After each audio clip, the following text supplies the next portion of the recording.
President Biden is playing politics by insisting he needs new legislation to secure our border. That's simply not true. President Trump brought border crossings to a 45-year low by using the same laws that are currently available to President Biden. The fact of the matter is, Biden wants an open border. He has not been serious about negotiating a real solution to this problem to keep Americans safe.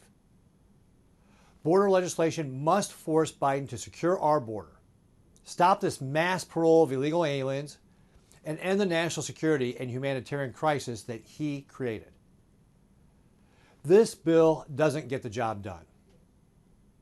Instead, the lead Democrat negotiator is boasting about how, under this bill, our border never closes.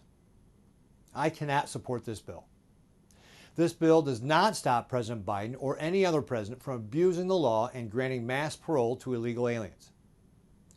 Last year, President Biden gave parole to 1.2 million people crossing the border illegally. Under President Trump and Obama, that average was about 5,600 per year. Biden must stop this abuse.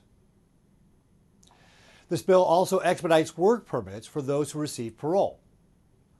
We need to end Biden's use of mass parole first. Otherwise, these expedited work permits will only incentivize more illegal immigration.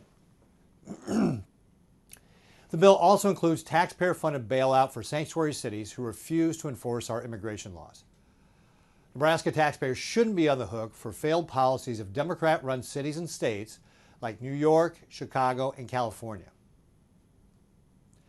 This bill gives the power to determine who gets asylum to Biden bureaucrats, who often favor open borders.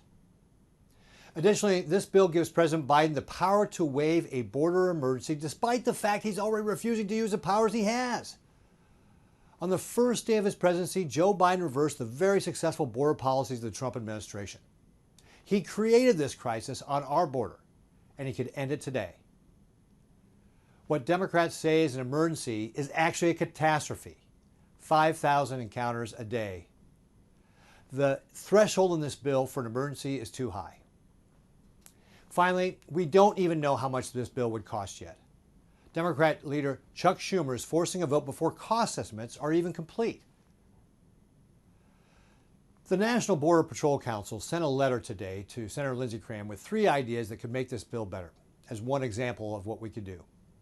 1,000 encounter threshold instead of 5,000, actually detaining instead of catch and release, and a cap on parole. While there are good things in this bill, we must have a border bill that forces President Biden to enact real policy change. This bill just doesn't get the job done.